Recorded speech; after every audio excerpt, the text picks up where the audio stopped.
ರಾಘವೇಂದ್ರ ಸ್ವಾಮಿಗಳವರನ್ನ ನಿಜವಾಗಿ ಭಕ್ತಿಯಿಂದ ಅವರ ಅಂತರಂಗದ ಪ್ರಿಯನಾಗಿ ಅವರನ್ನ ಭಜಿಸಿದರೆ ಏನೋ ವ್ಯವಹಾರಕ್ಕೆ ಮಾತ್ರ ತನ್ನ ಒಂದು ಮನಸ್ಸಿನ ಉದ್ದೇಶವನ್ನು ಈಡೇರಿಸಿಕೊಳ್ಳುವುದಕ್ಕೆ ಸೇವೆ ಮಾಡಿ ಆಮೇಲೆ ಈಚೆಗೆ ಬಂದ್ರೆ ಅಲ್ಲ, ನಿಜವಾಗಿಯೂ ನನ್ನ ಉದ್ಧಾರ ಆಗಬೇಕು ಅಂತ ಗುರುಗಳಿಗೆ ಶರಣು ಹೋದರೆ ಆಗ ರಾಘವೇಂದ್ರ ಸ್ವಾಮಿಗಳವರು ವಿಶೇಷವಾಗಿ ಅನುಗ್ರಹವನ್ನು ಮಾಡಿ ಸನ್ಮಾರ್ಗದಲ್ಲಿ ನಡೆಯುವಂತೆ ಮಾಡುತ್ತಾರೆ.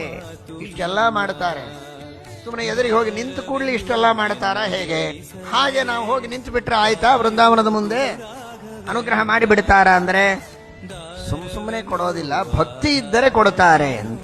ರಾಯರಲ್ಲಿ ಭಕ್ತಿ ಇರಬೇಕು, ಗುರುಗಳಲ್ಲಿ ಭಕ್ತಿಯನ್ನು ಮಾಡಲೇಬೇಕು. ಆ ರಾಯರಲ್ಲಿ ಭಕ್ತಿ ಮಾಡಿದವರಿಗೆ ಅನುಗ್ರಹ ಮಾಡುತ್ತಾರೆ. ರಾಘವೇಂದ್ರ ಸ್ವಾಮಿಗಳವರ ಪಾದದಲ್ಲಿ ಭಕ್ತಿಯನ್ನು ಮಾಡುವವರು ಯಾರೋ ರಾಘವೇಂದ್ರ ಸ್ವಾಮಿಗಳವರು ಈ ಎಲ್ಲ ಇಷ್ಟಾರ್ಥಗಳನ್ನು ಕೊಡುತ್ತಾರೆ ಎನ್ನುವ ದೃಷ್ಟಿಯಲ್ಲಿ ರಾಘವೇಂದ್ರ